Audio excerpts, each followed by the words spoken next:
Let's start this video with a picture. We'll put it on the screen right now. Have you seen something like this before? It's called a magic eye picture. I grew up with a book filled with these pictures. Here's how it works. If you look at it just right, there's a hidden image right inside of it. Now, some people say if you cross your eyes, you'll see it. Some say stare at it for a little while. But what works best for me is to get really close and then step back to see all the small details hidden inside that bigger picture.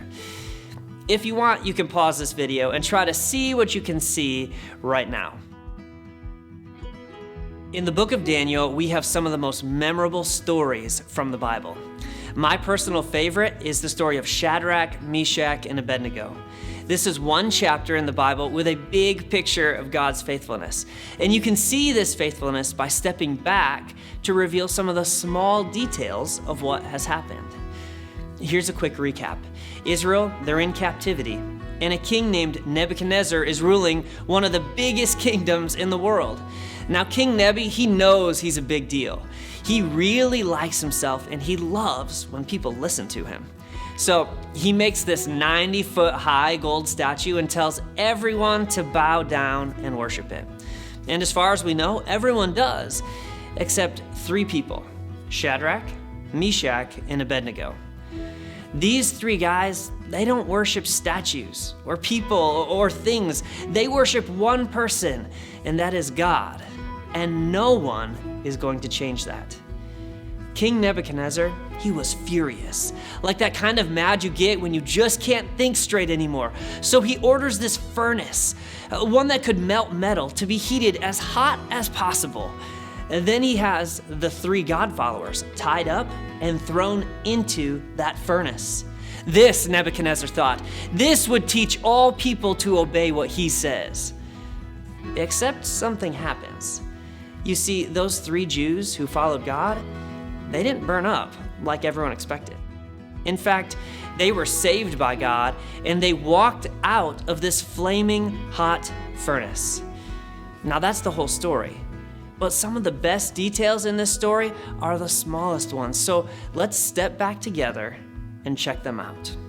In verse 25, after being tied up and thrown into the fire, Nebuchadnezzar looked in and said, "They are unbound and unharmed." He also saw that there weren't only 3 people in there anymore. There were actually 4. And then in verse 27, when they walked out of the fire, all of those watching noticed that even though they were literally in a fire, not a single hair on their head was burned, and their clothes, they were not scorched. And there was not even a hint of a smell of fire on their bodies. Can you see it? When you step back and look at this, God was with Shadrach, Meshach, and Abednego, even in this scary, difficult moment. Yes, they survived the fire, but the small details of how they were completely untouched show the level of God's care for all of his people. God was in the fire. He was with these men in a big way, completely caring for them, completely covering them with safety in even the smallest ways. We can see this when we step back and notice all the details. Each of us will encounter some tough things in our lives, probably not being thrown into a furnace, but trials and temptations, grief and loss, maybe struggles with emotional or physical health. And I just want to encourage you to do what we did right here today, to take a step back in your situation, to remember that even though you walk through the valley of the shadow of death, the darkest moments in life, God is with you, and he will comfort you. He will protect you. Make it a habit to pause and look, pray and step back, and see all the small details of where and how God continues to be faithful and present in every moment of your life.